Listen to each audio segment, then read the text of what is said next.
Обошли мы дом вождя. А теперь опять перед нами откроется очень интересный видок. Вид. Хорошо. Угадала. А почему этот черный цвет? Вот и сейчас расскажу.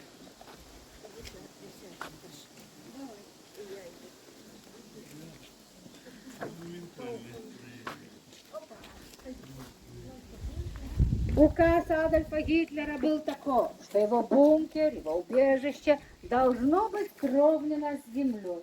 И в серединку было внесено 11 тонн взрывчатки.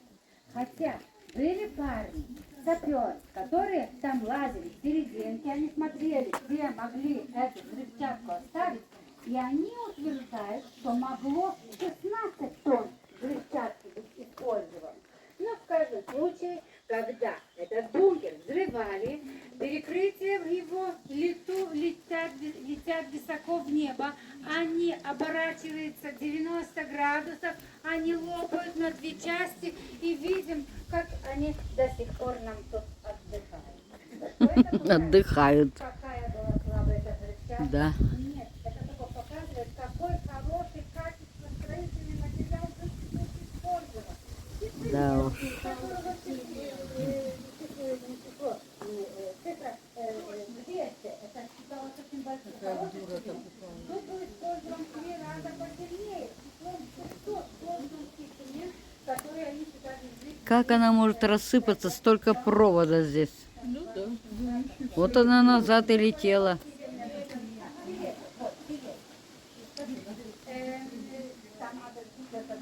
Если мы помножим Базальтовый камень. Везде внутри. мы знаем, сколько это может стоить в наше время. Да, который экспериментировал на женщинах, которые были беременны. Всем привет. Волчье логово. Польша.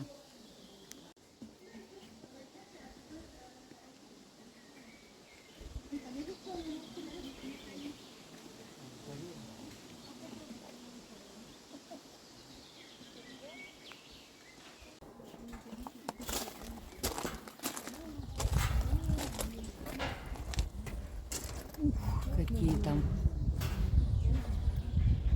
внутри бункера. Это внутри бункера. Сверху можно идти туда и попасть.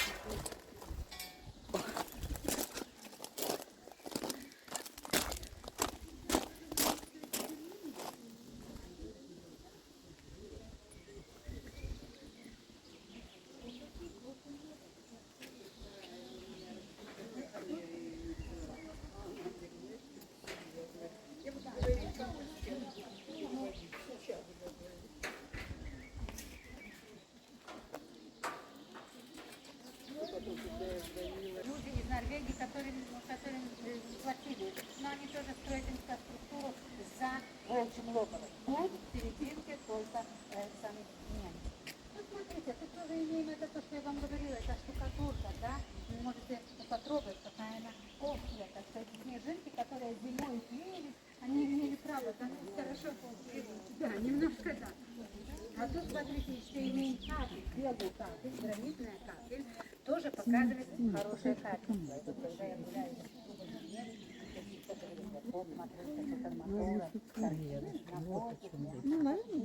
Я думаю, что... А потом есть такие, которые говорят, да, когда-то качество у нас было хорошее, но теперь с качеством у нас тоже уже проблемы, да, тоже не очень. Да. И теперь так, 9 часов утра, завтракает, теплого молока, он Ну ты ж видишь, кругом болото, везде все прикрыто, сюда было не подойдет. только вот такие тепленькие что-то. Ну, тоже, мюсли, очень любил черный шоколад, а потом беда, не мог себе в туалет пойти. Ну, потом очень любимые его овощи, это было яблоки. Может, вы слышали, что он был вегетарианином, вегетарианцем, он тоже не кушал рыбы, он не употреблял алкоголя, он не курил. И тут хотела бы сказать только брать от него пример. Уже вам раньше рассказала. Ой, как он там любил? Любил? Говорят, Мария тоже любила. Какая там правда? Уже не знаю. Он там не скажет, да? Ну и теперь, 10 часов очень был важный час для его психического состояния. Это была прогулка с его собакой Блонди. В 12 часов было военное совещание, которое длилось 2 часа. В 14 часов военные совещания. Там было офицера. И там офицер готовил Оттогюнгер. Невысокий повар из отеля из Берлина Кайзерхоф. Оказывается, он не любил вегетарианцев, а его босс был вегетарианец. Ну и когда у него хотелось в кухню, было написано, кто не любит кушать, его назвал Окрушенко. Так что тут еду для офицеров готовят Крымель, по-немецки Окрушенко это Крымель. Ну, потом они относятся опять совещание, ну, а уже там руины оставили мы там. А теперь с вашей правой стороны опять мы имеем бункер, который принадлежал для самого верного человека в окружении Адольфа Гитлера, маршала Вильгельма Гайна. Сама Гитлер говорит, мы верим, как собака. Такое сравнение не совершенно красиво звучит, но когда мы знаем, что самое главное живое существо в жизни Адольфа Гитлера была его собака Блонди, можем это принять как комплимент. Но он тоже, другие офицеры его называли Я-Загер. Это тот, который всегда отвечал «Я, майн фюрер, кайтель, ло кайтель», что он тоже слуга Адольфа Гитлера. Ну, так что потом за это свое «Я-Загер», за это свое «Да, мой вождь», он должен был заплатить очень высокую цену.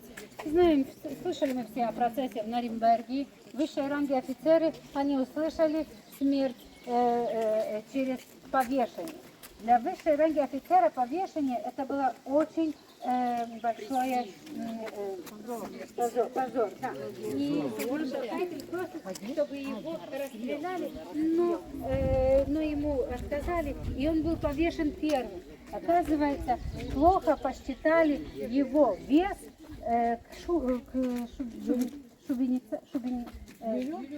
веревки, на чем его повесили, как это называется?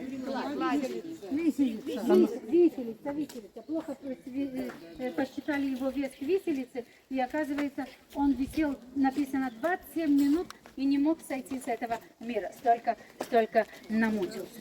А теперь смотрите, вот тут имеем фотографию, как при немцах были вот такие туннеля. Никаких подземных тут туннелей не было. Нет, тут были, да, конечно, эти все здания, которые были построены в Волчьем логове под землей, они были соединены техническими каналами.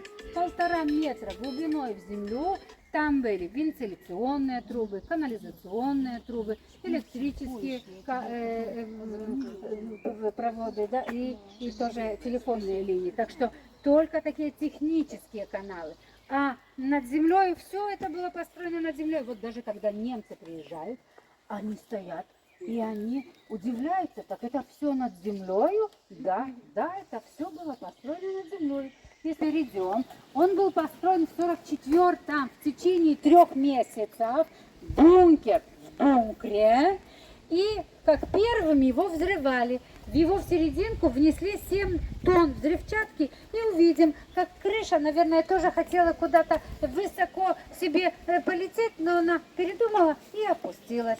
А бункер был предназначен для одного из самых главных людей из окружения Адольфа Гитлера. Идет речь о Герман Геринг, да, шеф Люфтваффе, самый лучший летчик Первой мировой войны, так о нем написано. Он был тоже называем самым главным охотничьим Третьего рейха. Единственный рейхсмаршал, да, сам Адольф Гитлер его номиновал своим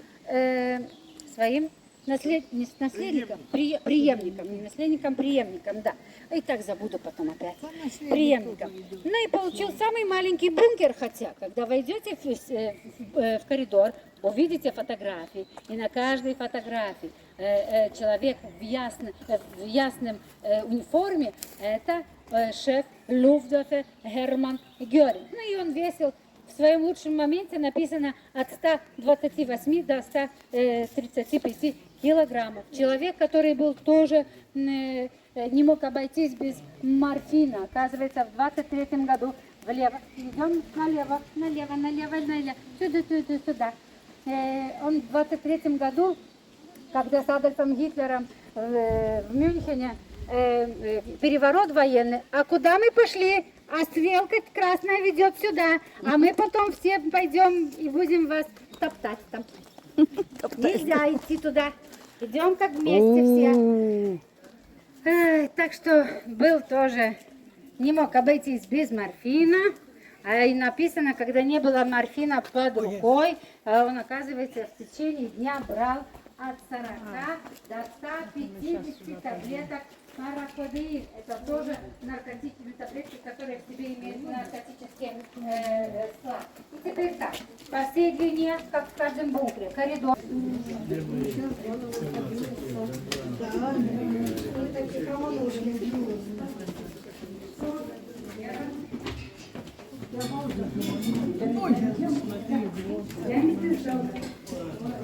Осторожно.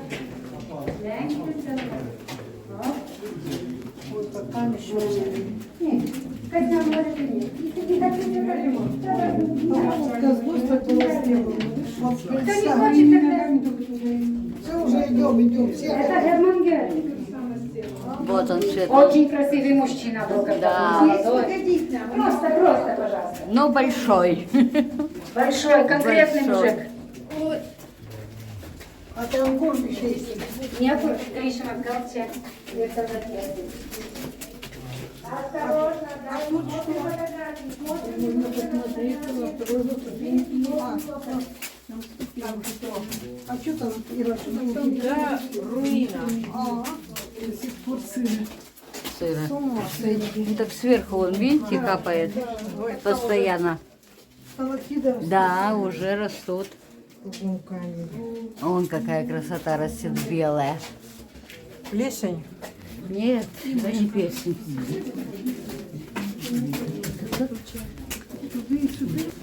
Красивый мужчина, но большой. Ох, какой!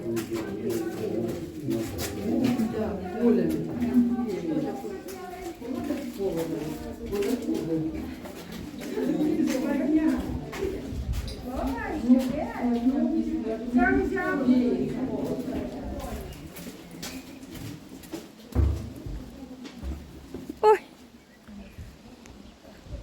Выползли. Ползли. В волчьем логове. Фотография снизу показывает, как эти деревья выглядели вот в оригинале, да? А тут хотели что-то такое Сооружили. тоже неподобное. Неподобное. Нет, опять, знаю, опять неправильное слово русское. Так что я тоже опять тихо говорю. На фотографии Маден Германи, а то Маден Пола. А теперь мы войдем в барак, в котором когда-то, как только немцы прибывают в волчье логово, тут они оговаривали все,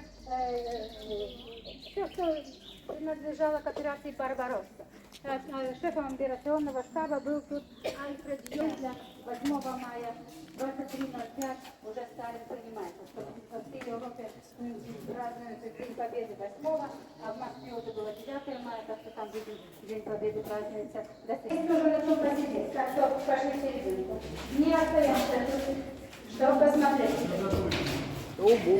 Да, потом будем вас читать. Так что вы тут здесь спокойно пройдите. Очень много информации, мы даже читаем, много узнаем, слышали. Да? Я тоже очень хотела, чтобы мы встретились при президенте, при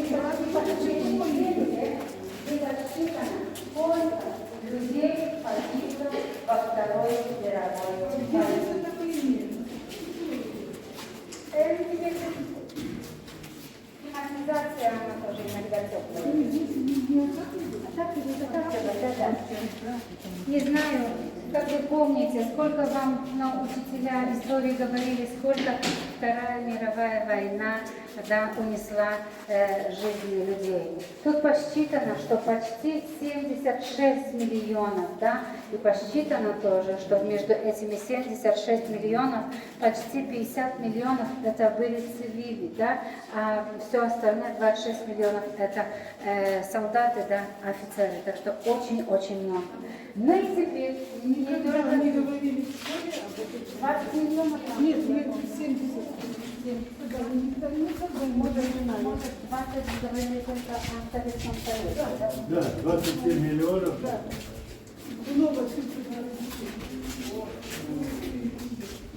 Так что не пугайтесь. Ух ты. Ух ты. Как он на нас смотрит, а?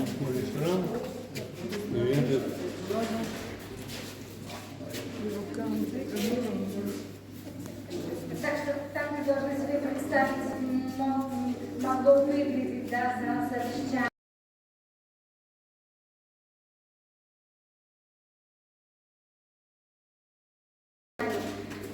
Длинный стол из дуба, 24 человека вокруг, Таушингер, этот с привязанным глазом, оставляет сумку недалеко от водителя, и в 12:35 он оставляет зал. Его место занимает Грант, который переставляет, и 7 минут позже наступает возле. Так что эти 4 фамилии, это эти люди, которые погибли, один был тяжело ранен, а Адольф Гитлер только оказывается, лекарь, врач Теодор Морел, о котором я уже вам говорила, из ног Адольфа Гитлера после взрыва этой бомбы вытянул почти 100 осколков этого стола из дуба, тоже увидел, что обратил внимание, что уже не трясется так левая рука и нога Адольфа Гитлера.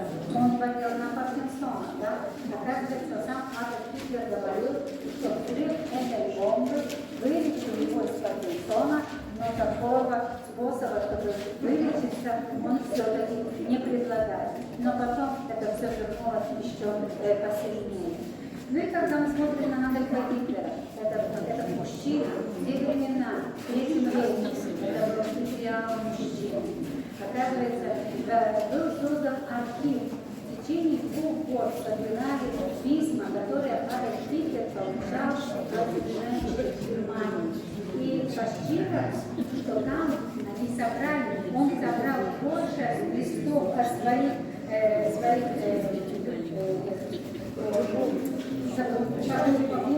шаблоне больше, чем вместе посчитав The Rolling Stones и The Beatles музыкантов. Каждая женщина хотела ему родить ребенка, Каждая хотела, чтобы он обратил на нее внимание, а он твердил, что самое главное в его жизни это есть его страна Германия. Но мы знаем, что он имел женщину, ни одну, не только Эду Браун, вы слышали, Перед Эду Браун была Ангелика Рауза, это была дочь его не настоящей сестры, Но, оказывается, вначале очень понравилось, когда ее дядя пригласил в свой апартамент. Они вместе ходили на оперу, тоже кушали. Но потом, когда она влюбилась в шофера Адольфа Гитлера, еще хотела выйти замуж, а вдруг ей не разрешил. Она хотела тоже идти учиться на медицину, но Адольф Гитлер ей не разрешил, чтобы она пела. И она не выдержала и застрелила. Но хотя известно, что все-таки это Адольф Гитлер ее в серебряности застрелил. Такая правда. Но знаете, слова Адольфа Гитлера об этих 2 женщинах из его губ были таковы, что Ангелика Рауза это была опера, а Браун это только оперетка. Так что оперетка немножко послабше, Так что выходит что та женщина была все-таки важнее в возрасте, хотя она не прожила с ним 13 лет, потом еще вместе совершили нам повышение.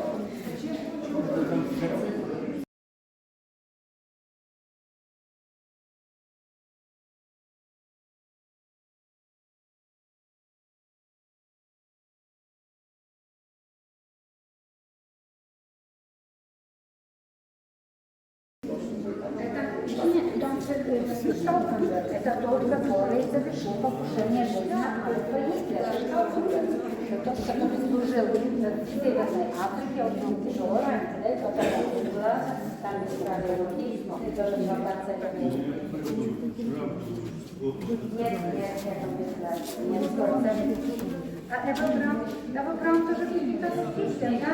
Они в подземельях канцелярии человека перегрызать ампулу с цианидом, а Гитлер стреляет себе в голову, тела были сожжены.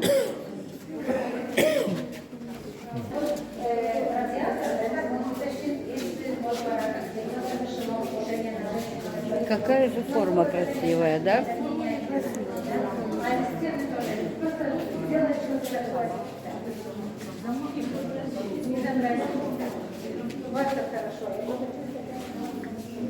Какие-то миниатюрные мужчины, смотри. Да ты посмотри, какие красивые. Ну, красивые А дамы. формы какие красивые. Какие-то прям маленькие. Стройненькие. Стройненькие. Вот. Все стройненькие. Формы-то да.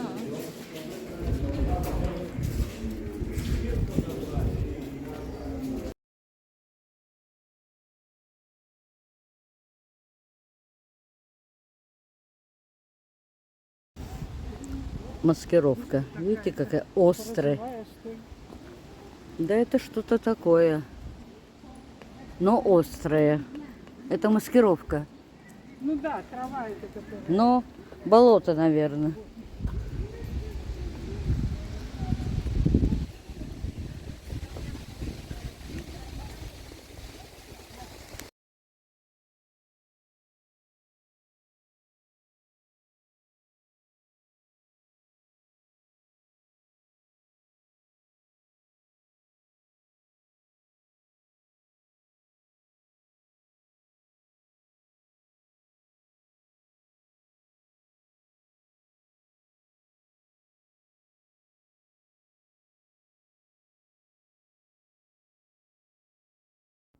Это Варшавское восстание. То, что мы видели теперь, на наших глазах, то, что если бы не было такого же самого, который мог бы его вытянуть, так что уже потерян.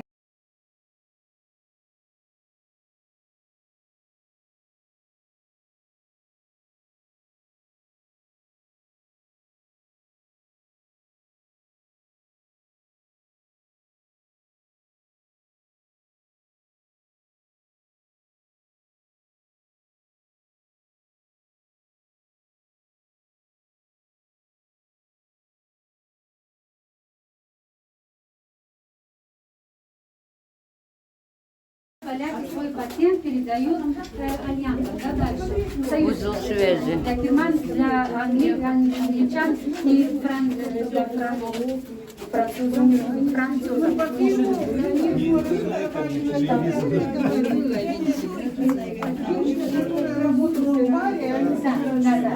Но там тоже вспоминают немножко о поляках.